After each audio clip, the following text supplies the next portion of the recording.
अवधूत चिंतन श्री गुरुदेव दत्त श्री स्वामी समर्थ महाराज की जय। तेव्हा छांदोग्य उपनिषद आपलं चालू आहे आणि त्याच्यामध्ये पहिला अध्याय आपण पूर्ण केलेला आहे। पहिल्या अध्यायामध्ये 13 खंड होते, ते 13 खंडावर आपण पूर्ण चिंतन केलं। आता मागच्या वेळेस शेवटी द्वितीय अध्यायाचे प्रारंभ केला होता, तो एकदा पुनश्च त्याचा प्रारंभ करून आपण आजपासून द्वितीय अध्यायाचा विस्ताराने अभ्यास करूया। तेव्हा द्वितीय अध्यायामध्ये जो प्रथम खंड आहे, तो प्रथम खंडामध्ये जी सामोपासना आहे ती पहिल्या मंत्रामध्ये ही साधूच्या दृष्टीने ही समग्र सामोपासना कशी आहे, म्हणजे तिथे साधू हा एक विषय घेतलेला आहे की साधुत्व कसं सिद्ध करायचं आणि साधुत्व ही साम उपासनेमध्ये कशा प्रकारची आहे। तर हा विचार आपल्याला या द्वितीय अध्यायाच्या प्रथम खंडामध्ये करायचा आहे। तेव्हा ह्याच्या मागची पार्श्वभूमी अशी होती की प्रथम अध्यायामध्ये आपण उल्लेख केला होता की ओम इत्येकाक्षर ब्रह्म, ओम इति अक्षरम ब्रह्म, म्हणजे ओम हे अक्षरच ब्रह्म आहे अशा मंत्राद्वारे आणि त्याची फलश्रुती काय आहे ही साम अवयव संबंधिनी उपासनेचा उपदेश केला होता। सामाचे जे अवयव म्हणजे विविध विभाग आहेत त्याचा संबंध ठेवून आपण ओम ह्या उपासनेचा उपदेश आपण पहिल्या अध्यायात केला होता। आणि त्याच्यानंतर हे सामाचे जे अवयव आहेत ते अवयवभूत स्तोभ अक्षर हे शेवटी आपण पाहिलं होतं की स्तोभ उपासना म्हणजे स्तोभ अक्षर विषयीची उपासना, याचा आपण अगदी 12व्या 13व्या 14व्या खंडामध्ये आपण त्याच्यावर चिंतन केलं आणि ते देखील सर्वथा सामच्या माध्यमातून होणारी जी समस्त सामचा संबंध ठेवून उपासनेचं वर्णन केलेलं आहे। तेव्हा ही सामोपासना जी आहे ही स्तोभ अक्षर संदर्भ घेऊन आपण केली। तेव्हा नेहमी आता ही साम उपासनाच आपण पाहतोय, तेव्हा हे सामवेदातला हा जो तलवकार ब्राह्मण आणि त्या तलवकार ब्राह्मणामधला हा छांदोग्य उपनिषद आणि छांदोग्य उपनिषदामध्ये प्रामुख्याने साम उपासना सांगितलेली आहे। याच्यावर थोडंसं मी पुन्हा एकदा थोडं भाष्य करतो की साम उपासना म्हणजे नेमकं काय आहे, त्याचं प्रयोजन काय, त्याचं स्वरूप काय, हे आपण आतापर्यंत पाहिलं। त्याची थोडीशी पुन्हा एकदा पुनरावृत्ती करतो की साम हा जो शब्द आहे हा साम शब्द हा सम शब्दापासून निर्माण झालेला आहे।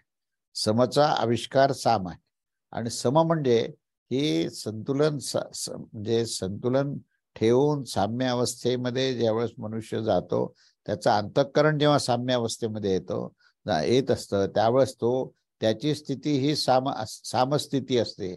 ही समस्थिती अंतःकरणाची, या अंतःकरणामध्ये मन आणि बुद्धीमध्ये तिथे सहकार्य समन्वय आहे आणि त्या मनबुद्धीच्या सहकार्याने सामावस्था आहे आणि त्या सामावस्थेचं वर्णन भगवद्गीतेमध्ये ही स्थितप्रज्ञा अवस्था जी सांगितली आहे ती सामावस्था आहे। आणि त्या स्थितप्रज्ञा अवस्थेमध्ये ही सामावस्थेमध्ये जी परमेश्वराची उपासना होती ती साम उपासना आहे।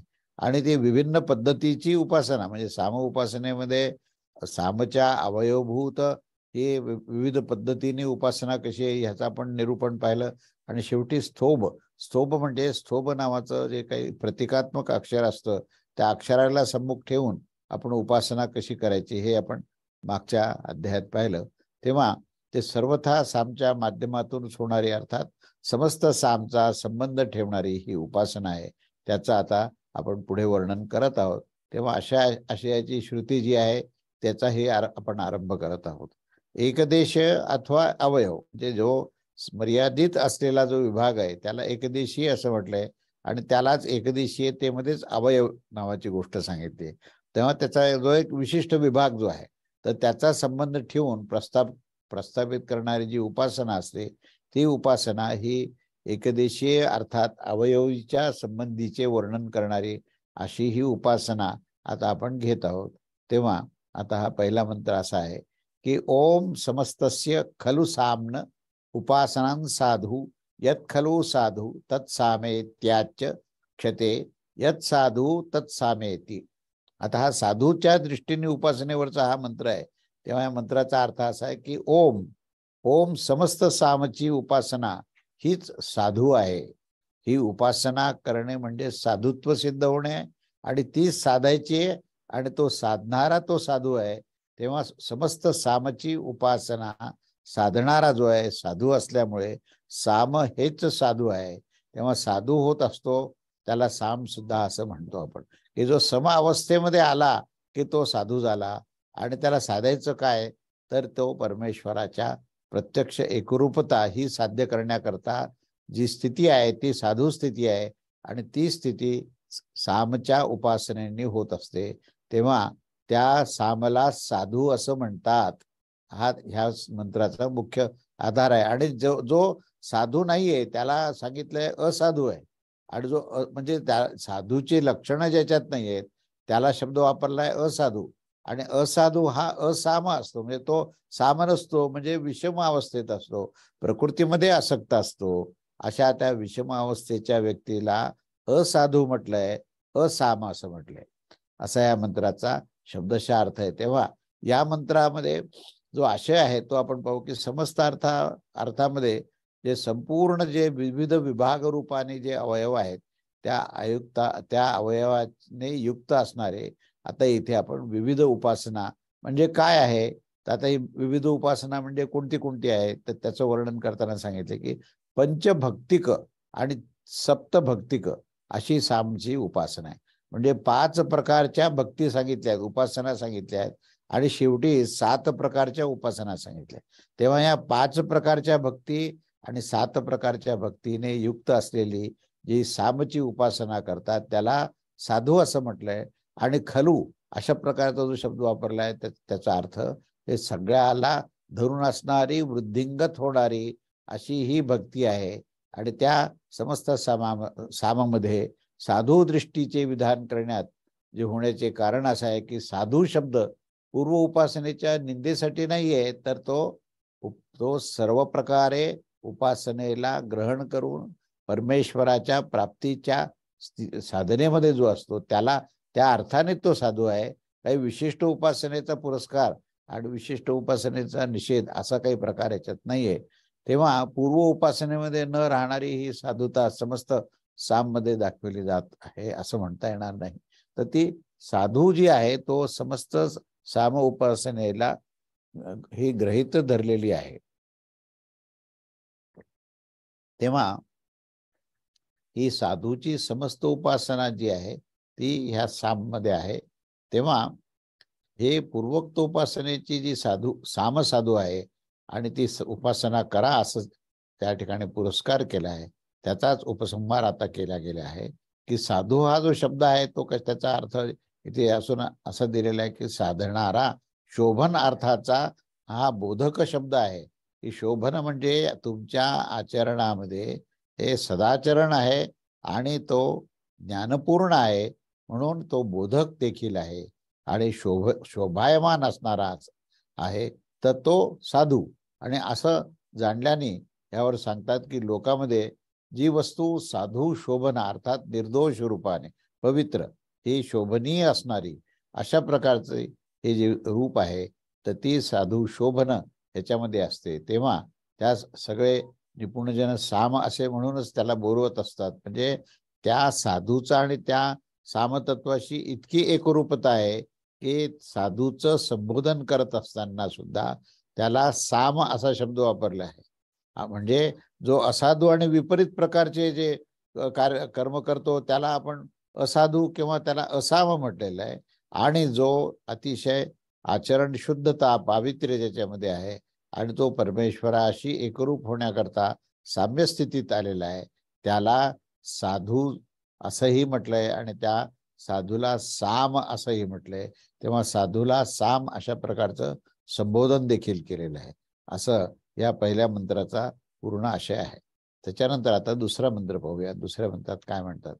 तदुताप्या हु सामनैन उपगादिती साधू नैन उपगादि एत्येव तदाहुर सामनैन मुपागाद आदित्य साधू अनैन उपगा आदित्येव तदाहु. तेव्हा याचा शब्दशः अर्थ असा आहे की याविषयी असं सांगत आहेत की जेव्हा असं सांगितलं जातं की अमुक पुरुष हा या राजा आदिच्या समीप सामद्वारा गेला तेव्हा असे सांगून लोक असेच म्हणतील की तेथे साधू भावाने तो त्या राजाकडे, तेव्हा तो सामंताकडे तो गेला, आणि जेव्हा असे सांगू लागला की तो त्याच्याजवळ असामद्वारा गेला, तर त्याला लोक असेच म्हणतील की तो त्याच्याकडे, त्या राजाकडे असाधू भावाने गेला. म्हणजे त्या श्रेष्ठ राजाकडे, शासकाकडे जेव्हा तो जातो, तेव्हा दोन प्रकारचे माणसं इथे सांगितले आहेत, की एक सामभावाने, साधुभावाने, म्हणजे सगळ्याचं कल्याण करण्याच्या दृष्टीने जे साम्य अवस्थेत असलेले जे आहेत ते सामभावाने, साधुभावाने हे राजाकडे जातात. आणि त्याच्या विपरीत जे असाम, म्हणजे स्वार्थ साधण्याकरता, केवळ भोगप्राप्ती करता जातात, तेव्हा त्यांना असाधू किंवा असाम असं म्हटलेलं आहे. तेव्हा त्यांचा जो भाव आहे तो असाधू भाव आहे. तेव्हा अशा या मंत्राचा आशय असा आहे की साधू आणि असाधू असे हे दोन प्रकार तिथे सांगितले, आणि त्या दोन्ही शब्दाचा विवेक आपल्याला करणं आवश्यक आहे. आपल्याला आपल्यामध्ये असाधुत्व कुठे आहे का हे पाहण्याकरता आपल्याला विवेक साध्य करायचा आहे. तेव्हा साधू आणि असाधू काय आहे हे या ठिकाणी सांगतात, की इथे असं म्हटलेलं की राजा किंवा जे सामंत, म्हणजे जे त्या ठिकाणी श्रेष्ठ आणि ज्येष्ठ असे जे लोक आहेत, की ज्याचा त्या पूर्ण प्रांतामध्ये, देशामध्ये ज्याचं अतिशय श्रेष्ठत्व मान्य केलेलं आहे, अशा त्या राजाच्या जवळ जेव्हा सामरूपाने जातो, तो कोण जातो, तर कोण गेला, तर ज्याच्यास की साधुत्वाची प्राप्तीची आशंका होती. म्हणजे जो असे तात्पर्य असे की त्याचे बंधन आधी असाधू कार्यास न पाहणाऱ्या या लौकिक पुरुषास तो असे सांगत आहे की तो, म्हणजे ह्या सर्व इतर लोकांना की ज्यांच्यामध्ये साधुत्व आहे का असाधुत्व आहे अशी शंका आहे, त्यांच्याकरता हे उदाहरण दिलेलं आहे की हा जो साधू आहे तो कसा असतो, तर तो सामभावामध्ये असतो, तो समस्थितीत असतो, तो लोकांच्या कल्याणाच्या भूमिकेतून राजाकडे गेलेला असतो. तेव्हा हे समजून घेणं हे सर्वसामान्य नागरिकांना हे आवश्यक आहे. म्हणून त्याचं हे वर्णन ते करत आहेत. तेव्हा त्या राजा अथवा सामंताच्या जवळून शोभायमान भावाने तो साधुभाव गेला. साधुभावाने म्हणजे शोभायमान म्हणजेच पवित्र, सगळीकडे समभाव असणारा अशा साधुभावाने तो तिथे गेला. आणि जेथे विपरीत बंधन इत्यादी असाधू कार्य करणारा जो आहे, तेथे ते सांगत आहेत की त्याच्याजवळ तो असाम, असाधू रूपाने गेला. दोन माणसं त्यांनी वर्णन केलेले की एक जे आहे ते खरोखर साधू भाव त्यांच्यामध्ये आहे, समत्व आहे, साम अवस्था आहे. अशा या सामस्थितीत जाणारे माणसं राजाकडे जातात, तेव्हा ते राजाकडूनही हे समाजाचा किंवा देशाच्या कल्याणाच्या दृष्टीने ते जात असतात. परंतु काही जे लोक आहेत हे दंभ निर्माण करणारे असतात. ते दाखवतात बाहेर की आम्ही सुद्धा सर्वांचं कल्याण करण्याकरता जातो, परंतु ही दुसऱ्या प्रकारचे जे लोक आहेत त्यांना असाम किंवा असाधू म्हटलेलं आहे. कारण त्या ठिकाणी ते केवळ स्वार्थबुद्धीने गेलेले असतात, हे समजणं आवश्यक आहे. तेव्हा पुढच्या मंत्रामध्ये असं म्हटलंय की अथो ताप्या हु सामनो बतेती यत साधू भवती, साधू बतेत्येव तदाहुर सामनो बतेती, यत साधू भवत्या साधू बतेत्येव तदाहु. अर्थ असा आहे की ह्याच्यानंतर आपण असं सांगत आहोत की आमचा सामशुभ झाला, अर्थात जेव्हा शुभ होत आहोत तर खूप छान झालं असं ते म्हणत असतात, की खरोखर हे साम्य अवस्थेमध्ये आलेले आहेत असं म्हणून त्याचं ते अभिनंदन करतात, आणि हे खूप उत्तम झालं, खूप छान झालं असं जे साम अवस्थेमध्ये जाणाऱ्या व्यक्तीला ते असं म्हणत असतात. आणि ते असंही म्हणत असतात की आमचं हे असाम झालं किंवा अशुभ होत आहे, तेव्हा हे खरोखरच वाईट आहे. काही लोकांना हे लक्षात येतं की आमच्यामध्ये जे दुर्गुण आहेत आणि आमच्यामध्ये जी भोगवृत्ती आहे ती उफाळून बाहेर येते, आणि त्याच्यामुळे आमचं असाम स्थिती झाली किंवा अशुभ स्थिती झाली असं जे सांगतात, त्यांना हे साधू पुरुष म्हणतात की अरे हे तर वाईट झालं, असं ओ हो हे वाईट झालं असं आपण त्याला म्हणत असतो. म्हणून या दोन्ही वृत्तीच्या बाबतीमध्ये जे माणसं स्वतःचं आत्मपरीक्षण करून ते स्वतःबद्दल सांगतात की आता मी साम्य अवस्थेमध्ये जातोय किंवा मी असाम आहे, म्हणजे माझी विषमता अजून आहे, अजून भोगवृत्ती गेलेली नाही, तेव्हा साम अवस्थेमध्ये जाणाऱ्याला हे समाधान व्यक्त केले की ही उत्तम गोष्ट आहे, आणि अजूनही ही असामवृत्ती असल्यावर त्याला आपण सुधारणं आवश्यक आहे, हे वाईट आहे असं या ठिकाणी सांगितलंय. तेव्हा या तिसऱ्या मंत्राचा आशय असा आहे की स्वतःचा अनुभव घेण्यास योग्य साम आम्हास आता प्राप्त होत आहे, असं पहिल्यांदा प्रतिपादन त्यावेळेस होतं. त्यावेळेस जो साधू असतो तो काय म्हणतो त्याला ते पाहून की खरोखरच तू साधू होणार आहेस, तू साधूच आहेस, असं त्याला म्हटलं जातं. आणि मात्र विपरीत झाल्यानंतर म्हणतात की आमच्यासाठी हे असाम आहे, असं बोललं जातं. तेव्हा जो असाधू आहे तोच जो साधू पुरुष त्याला म्हणतो की अरे हा तर असाधू म्हणजे हे वाईट आहे, असं बोललं जातं. म्हणजे ह्या दोन गोष्टीला साधू पुरुष हे आपल्या विवेकाने ओळखत असतात आणि सामवृत्तीला ते प्रोत्साहन देतात आणि असामवृत्तीचा ते निषेध करतात, असं या ठिकाणी प्रतिपादित केलंय. तेव्हा साधू या शब्दाचं या ठिकाणी आशय समजणं आवश्यक आहे की साम म्हणजेच साधू आहे, या दोन्ही शब्दाची एकच अर्थाने सिद्धता होते, हेही या ठिकाणी आपल्या या विवेचनामध्ये हे लक्षात येतं. त्याच्या पुढचा जो मंत्र, चौथा मंत्र असा आहे की स य एतदेवं विद्वान साधू सामेत्य उपास्ते भ्याश ह्य यदेनं साधो धर्मा आच गच्छेयु रूपच नमेयुहू. ह्याच अशा प्रकारे जाणणारा जो पुरुष आहे त्याला आता आपण पाहिलं की तो शब्द काय वापरले, साम साधू आहे असं. आता म्हणजे प्रत्यक्ष त्याचं वर्णन करताना साम साधू आहे, ज्याला समवृत्ती झाली, साम्य भाव आला, तोच साधू आहे आणि तोच परमेश्वराला प्राप्त करण्याकरता साधना करण्यास योग्य आहे. अशा प्रकारे या धारणेनेच ही उपासना तो करत असतो आणि त्याच्याजवळ जो काही साधू धर्म असतो तो शीघ्रच त्याला येऊन प्राप्त होत असतो, कारण त्याची ती वृत्ती आहे, त्याच्यात ती विनम्रता आहे, त्याच्यात ती साधना करण्याची प्रवृत्ती आहे आणि त्याच्यामध्ये लोककल्याणाचा भाव आहे. त्यामुळे त्या ठिकाणी पुन्हा एकदा हे सिद्धांत मांडले की सामवृत्तीचा मनुष्यच साधू आहे, असा याचा आशय. तेव्हा याचा आशय असं म्हणता येईल की जो कोणी पुरुष हा सामसाधू असेल, म्हणजे साम हा साधू गुण विशिष्ट आहे अशी धारणा ठेवून जो उपासना करतो, अर्थात समस्त साम यांना साधू गुण असणारा आहे असे जो जाणत असतो, त्या उपासकास जो श्रुती स्मृतीच्या विरुद्ध हा शुभधर्म असेल तो अभ्यास अर्थात शीघ्रच त्याला तो प्राप्त होऊन जातो. आणि येथे असा अभ्यास केवळ प्राप्तच होत नाही, तर त्याच्या प्रती तो विनम्र देखील होऊन जातो, अर्थात भोग्य रूपाने उपस्थित होऊन त्या ठिकाणी जातो. अशा प्रकारे या ठिकाणी सामावस्थेचं खूप या ठिकाणी प्रोत्साहन त्याला दिलेलं आहे की हे अशी अवस्था झाली पाहिजे. आणि ती आपल्या आजच्या काळामध्ये जर पाहिलं तर जे समाज कल्याणाच्या गोष्टी सांगत असतात तर त्यांना ह्या साम साधू जो विषय आहे तो त्यांना कळणं आवश्यक आहे की तुमच्यामध्ये अपपर भाव असता कामा नये. जे ज्यांच्यावर अन्याय झालाय त्यांना न्याय मिळवून देण्याचं काम तुम्ही केलं पाहिजे.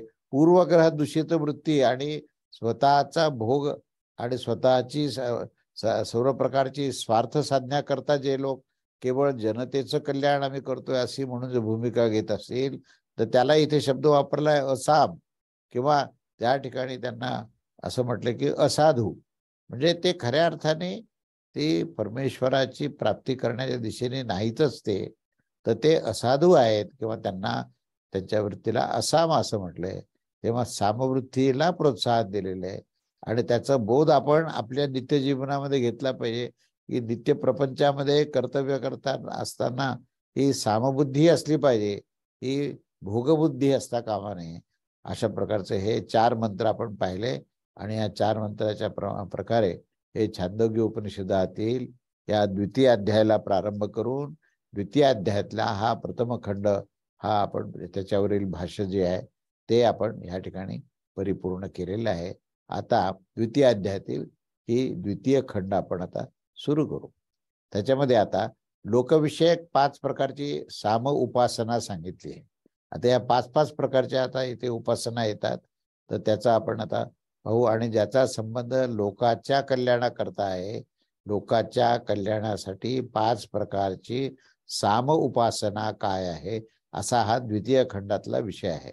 तेव्हा आता आपण जे पाहिलं त्याच्यानंतर साधू दृष्टी जी आहे ती विशिष्ट उपासना करण्यास योग्य समस्त साम कोणत्या आहेत इत्यादी जर शंका झाल्या असतील तर त्या ठिकाणी त्याचं उत्तर जे आहे ते लोकेशु पंचविधम ह्या मंत्राद्वारे असं म्हटलेलं, असं हे विस्ताराने दाखवलं जातं की लोकेशु लोकाच्या कल्याणाकरता पंचविधम म्हणजे 5 प्रकारचे ही जी साम उपासना आहे ती त्याच्या संदर्भातले आता आपण पुढे मंत्र पाहत आहोत. आणि त्या मंत्रामध्ये आता काय सांगितलंय आपण बघूया. तेव्हा पहिला मंत्र जो आहे तो लोकेशु पंचविधम सामो उपासित पृथ्वी हिंकारः अग्निप्रस्तावो अंतरिक्षा उद्गित आदित्यः प्रतिहारो देवनिधनम मृत्युर्द्वेषु. आता हे 5 प्रकारचे काय उपासना आहेत हे आपण पाहूया. याच्यामध्ये हा जो पहिला मंत्र आहे त्याचा अर्थ शब्दशः असा आहे की ऊर्ध्व दिशेतील लोकांमध्ये निम्नांकित रूपाने 5 प्रकारच्या सामाची उपासना केलेली आहे. त्याच्यामध्ये पृथ्वीचा संबंध हा हिंकार आहे, अंतरिक्षाचा संबंध उद्गित उपासना आहे, आदित्याचा संबंध हा प्रतिहार आहे आणि द्युलोकाचा संबंध हा निधनाशी आहे. तेव्हा हिंकार, उद्गित, प्रतिहार आणि निधन अशा प्रकारचे तिथे उपासनेचे प्रकार आहेत. ह्या पहिल्याच मंत्राचा आशय असा आहे की पृथ्वी म्हणजे भूलोक ह्यामध्ये पंचविध म्हणजे 5 प्रकारच्या भक्तीच्या भेदाने हे 5 प्रकारच्या साधुगुण विशिष्ट अशी समस्त सामची उपासना केली पाहिजे, त्याचा पुरस्कार केलेला आहे.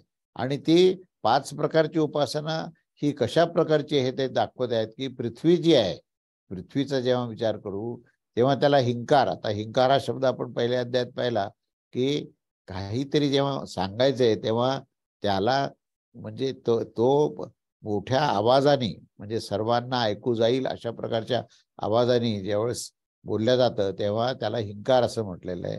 संबोधन करताना हे मोठ्याने संबोधन करणे, बल देऊन संबोधन करणे. आणि आधी आपण ते कुत्र्याचं रूप घेतलेले जे ऋषी आहेत तर त्यांनी पहिल्यांदा हिंकार कसे दिले म्हणजे त्यांनी हे लोकांना ऐकू जाईल इतक्या मोठ्याने त्याचा उच्चारण केलं तर त्याला हिंकार असं म्हटलंय. तर ती हिंकाराची जागा जी आहे ती पृथ्वी आहे.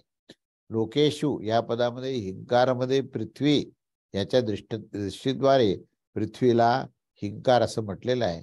आणि अशा दृष्टीने त्याची उपासना करावी की पृथ्वीवर उभा राहून परमेश्वराचं संबोधन करताना संकोच करू नये, तर पूर्ण आवाजामध्ये म्हणजे पूर्ण आपलं जेवढी शक्ती आहे त्या शक्तीने ओंकाराचं उच्चारण करावं, भगवंताचं उच्चारण करावं. आणि या उच्चारणालाच जे स्थान आहे ती पृथ्वी आहे. पृथ्वीवर उभा राहूनच आपण आपला ध्वनी आपल्या बल देऊन त्याचा निर्माण करू शकतो. म्हणून पृथ्वी ह्या स्थानावर हिंकाराचं महत्व दिलेलं आहे.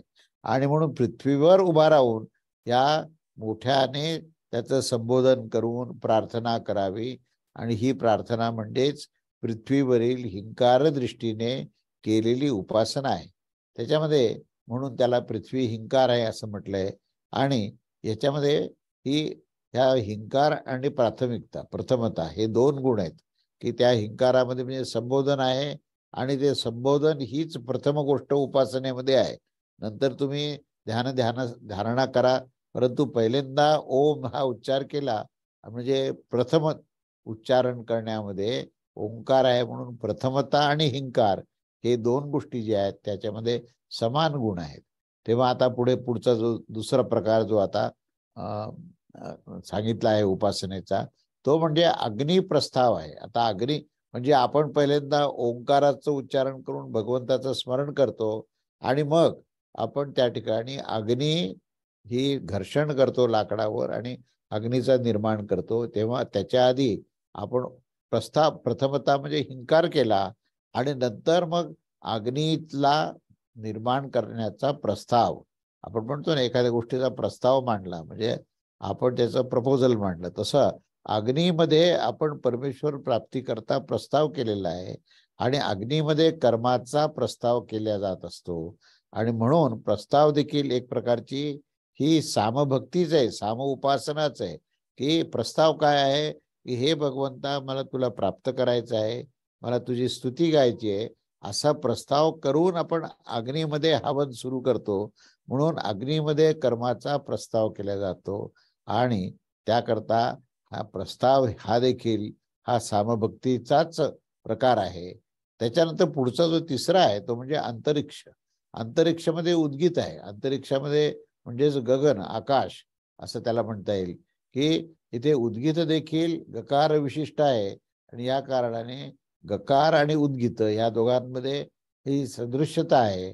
तिथे अग्नी त्या ठिकाणी आकाश जे स्थान आहे ते उद्गीत उपासनेचं स्थान आहे. त्यानंतर पुढे आदित्य. आदित्य म्हणजे सूर्य, कारण आपण जेव्हा अंतरिक्षात गेलो तेव्हा पुढे जो आहे तो आदित्य आहे आणि तेव्हा आदित्य जो आहे तो प्रत्येक प्राणीमात्राचं रक्षण करणारा असल्यामुळे तो अभिमुख आहे आणि सर्व लोकांना हा अनुभव येत असतो की मा प्रति असा जो उल्लेख केलेला आहे श्रुतीमध्ये. त्यामुळे तो माझ्या सम्मुख आहे, माझ्या सम्मुख आहे, हा आदित्य माझ्या सम्मुख आहे असं म्हणून जेव्हा आदित्याची स्तुती केली जाते तेव्हा त्या स्तुतीला किंवा त्या उपासनेला प्रतिहार उपासना असं म्हटलंय. तेव्हा आदित्याच्या ठिकाणी प्रतिहार उपासना आहे. त्यानंतर पुढची जी उपासनेचे जे स्थान आहे ते देव. देव म्हणजे देवलोक म्हणजेच देवलोक किंवा स्वर्गलोक. तर या स्वर्गलोकाचं जे स्थान आहे ते निधन आहे. तर ही पुढची उपासना ही निधन म्हणजे आपण ज्याला मृत्यू म्हणू. त्या मृत्यू पावल्यानंतर जे लोक आहेत ते दिवलोकात पुढे जातात. त्यांचं पुण्यकर्म असल्यावर ते दिवलोकात जातात. दिवलोक हाच स्वर्गलोक आहे. म्हणून अंतरिक्ष जो आहे हा स्वहा म्हणजे भुहा स्वहा. स्वहा हा दिवलोक आहे आणि भुवा हा अंतरिक्ष आहे. तेव्हा हा तिसरा जो लोक आहे तो दिवलोक आहे आणि त्या दिवलोकामध्ये मनुष्य जो जातो तो आपला देहत्याग केल्यानंतरच जातो. म्हणून दिवलोकाचं ठिकाण हे निधन असं म्हटलेलं आहे.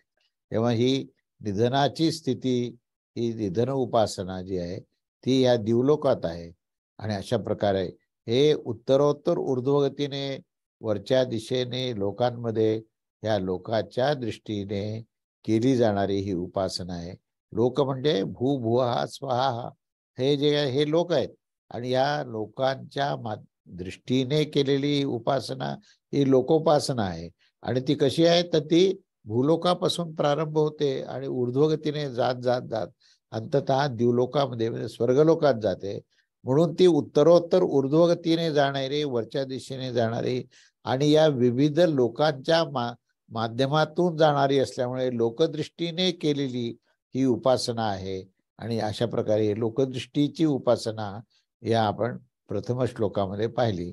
आता पुढे काय म्हणतात ते बघू.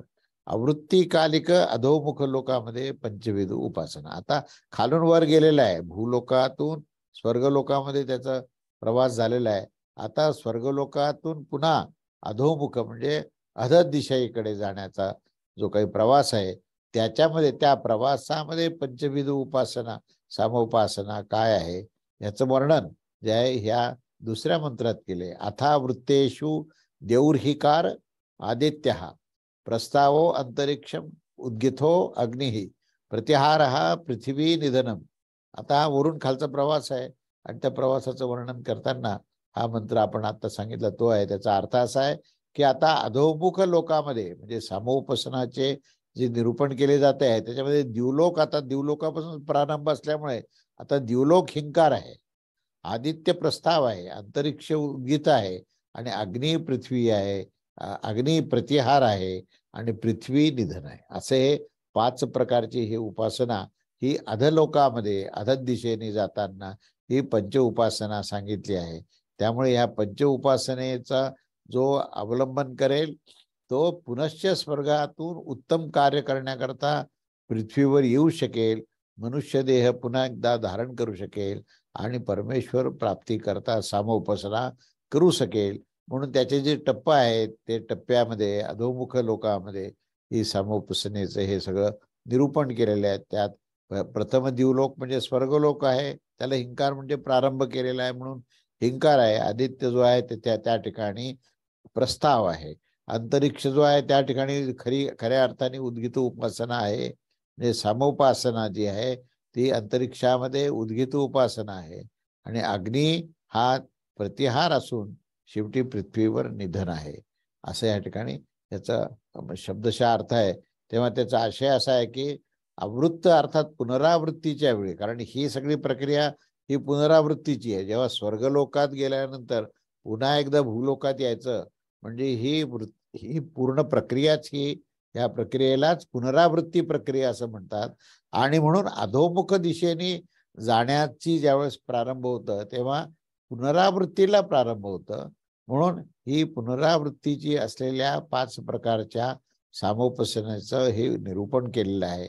इथे हे लोक गमन आणि आगमन या दोन्ही प्रकारच्या वृत्तीने युक्त होत असतात. गमन करताना ते भूलोकातून स्वर्गात जातात आणि पुन्हा एकदा आगमन म्हणजे ते स्वर्गातून पृथ्वीवर पुन्हा एकदा येतात. अशा या दोन्ही प्रकारच्या वृत्तीने ही साधना, ही उपासना युक्त आहे. आणि त्यामध्ये पुनरावृत्ती हे त्याचं वैशिष्ट्य आहे. त्यामुळे गमन आणि आगमनाच्या काळात ज्या प्रकारे ते स्थित असतात त्याच्या दृष्टीने त्याच्यामध्ये ही सामोपासनेचं हे विधान केलेलं आहे. आणि या कारणाने आगमन कालामध्ये त्या अधोमुख लोकामध्ये प्रथम होण्याचं कारण दिवलोक हा प्रथम आहे, कारण तो दिवलोकापासून त्याचा प्रवास प्रारंभ आहे. त्यामुळे तो प्रथम असल्यामुळे तिथे हिंकार आहे.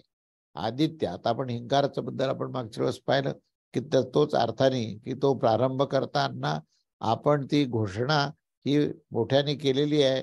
आणि त्या हिंकारामध्ये आपण आता स्वर्गामध्ये तो जीव जो आहे तो आता निश्चय करतो की मी भोग सगळे भोगले, आता मला परमेश्वर प्राप्ती करता आणि लोककल्याणाचं कार्य करायचं आहे. तेव्हा या भोगाचा मी त्याग करून या पृथ्वीवर मला जायचं आहे आणि तिथे मानव देह पुन्हा धारण करून परमेश्वराचं कार्य करायचं आहे. अशा रीतीने जो निश्चय तो मोठ्याने म्हणतो, तो कुठे म्हणतो तर दिवलोकात म्हणतो, म्हणजे स्वर्गलोकात म्हणतो. म्हणून त्याला हिंकार असं म्हटलेलं आहे. आणि नंतर आदित्य म्हणजे मागे आपण हवन करताना प्रस्ताव केलाय तो इथे आदित्य लोकात म्हणजे सूर्यलोकात तो आला आणि त्या ठिकाणी त्यांनी हा प्रस्ताव केला की मला हे कार्य करायचंय, असं हे प्रस्ताव त्या ठिकाणी केला. आणि मग सूर्याच्या उदयानंतर प्राण्याचे कर्म जे सुरू होतं तर ते ह्या प्रस्तावामध्ये येतं, कारण त्या सूर्याच्या प्रेरणेने संबंध लोकांमध्ये हे सर्वांना चैतन्य प्राप्त होऊन ते कार्य करत असतात. त्याच्यानंतर मग त्या सूर्यलोकातून ते पुन्हा एकदा अंतरिक्षात येतात. अंतरिक्षामध्ये त्याची उद्गीत उपासना ही सामोपासना होते. पुढे खाली जेव्हा पृथ्वीच्या जवळ येतात तेव्हा अग्नीचा संबंध येतो आणि अग्नीमध्ये प्रतिहार आहे. आणि प्राण्याच्या द्वारे हे प्रतिहारण म्हणजे एका स्थानाहून दुसऱ्या स्थानापर्यंत जाण्याची ही प्रक्रिया आहे. आणि अंततः तो शेवटी पृथ्वीवर येतो आणि पृथ्वी ह्यालाच मृत्यूलोक असं म्हटलंय. त्यामुळे पृथ्वीवर पुन्हा एकदा निधन साधना आहे. मृत्यूलोकामध्ये मृत्यूचीच साधना आहे. अगदी पृथ्वीमधली जी माती आहे त्याला हे मृत्तिका असं म्हटलेलं आहे. इथे मृत्यू लोक असं म्हटलेलं आहे. याचं कारण असं की या ठिकाणी अल्पायुष्य आहे आणि जे पंचमहाभूताची धारणा करून त्या पंचमहाभूताला इथेच समर्पण करायचं आहे. म्हणून निधन शब्द किंवा मृत्यूलोक जो म्हटलेला आहे ते त्याचं कारण असं आहे की पंचमहाभूताची धारणा आहे आणि त्या धारणेचा त्याग आहे. हे धारणा करणे आणि त्याग करणे हे ज्या लोकात होतं तोच भूलोक आहे. आणि त्या भूलोकाने युक्त असलेली ही पृथ्वी आहे, त्या पृथ्वीलाच निधन असं म्हटलं आहे. म्हणून या ठिकाणी प्राण्यांना हे चक्राकार गतीमध्ये ह्याची प्रारंभ आणि त्याचा अंत या पृथ्वीमध्ये होतो, असे या ठिकाणी हे दुसऱ्या मंत्रामध्ये विवेचन केलेलं आहे. आता तिसरा मंत्र काय आहे तो बघूया. कल्पन्ते हस्मै लोका ऊर्ध्वाश्चा वृत्ताश्च य एतदेवं विद्वान लोकेषु पंचविधम सामोपास्ते. याचा अर्थ असा आहे की जो अशा प्रकारे जाणणारा जो पुरुष असतो की ही पंचसाधना पंचसामाची उपासना आहे, अशी ह्या उपासनेच्या संदर्भात जो मनुष्य संपूर्ण ज्ञान प्राप्त करतो त्याच्या प्रती ऊर्ध्व आणि अधोमुख हे दोन्ही दिशेने म्हणजे ऊर्ध्व दिशेने आणि अध दिशेने लोक भाग्यरूपाने तिथे उपस्थित असतात.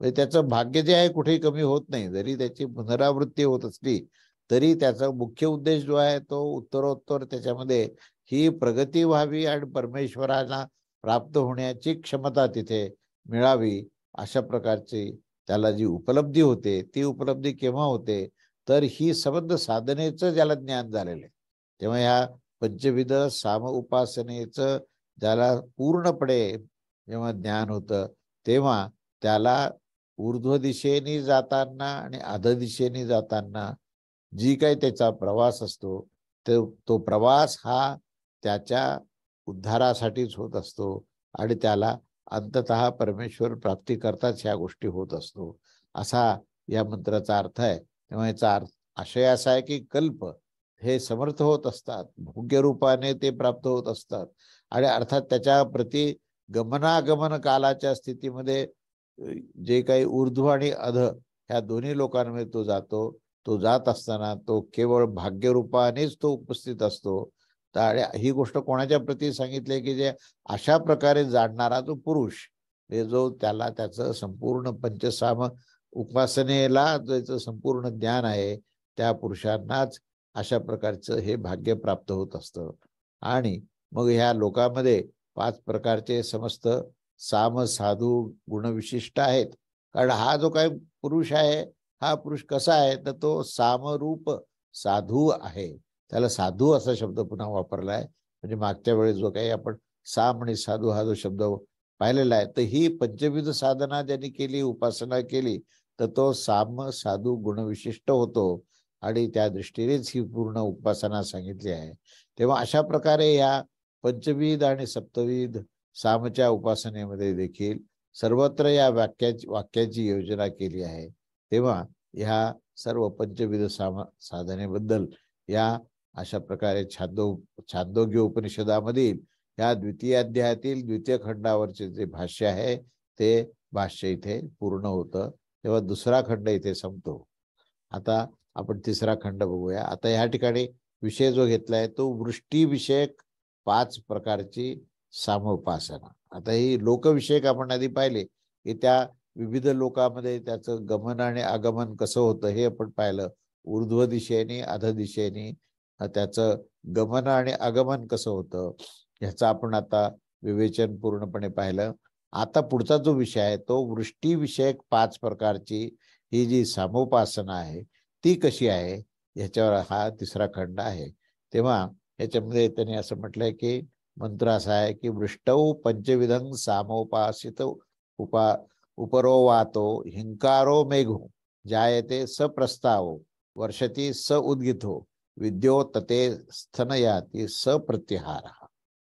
आता ह्या वृष्टी हा विषय घेऊन वृष्टीमध्ये पंचविध सामची उपासना कशी आहे याचं ह्या मंत्रामध्ये वर्णन केलं आहे की वृष्टीमध्ये 5 प्रकारच्या सामाची उपासना सांगितली आहे आणि त्याच्यामध्ये लोकांची स्थिती ही वृष्टीच्या कारणाने येथील लोकांच्या संबंधाने जी उपासनेचे जे विस्तृत वर्णन केलेलं आहे ते वर्णन जे आहे ते त्याचं निरूपण जे केलेलं आहे ते पूर्वीपासून वायूपासून जलग्रहणपर्यंत, म्हणजे जलाची उत्पत्ती ही वायूपासून अग्नी, अग्नीपासून जल ही कशी होते ती संबंध प्रक्रिया जी आहे ती ह्या उपासनेमध्ये सांगितली आहे. तेव्हा वायूपासून जल ग्रहण करण्यापर्यंत म्हणजेच वृष्टी केल्या जात असते आणि ज्या प्रकारे की हिंकारापासून निधनापर्यंत हा जो प्रवास असतो त्या प्रकारे ही वायूपासून ही जलापर्यंतचा प्रवास सांगितला आहे.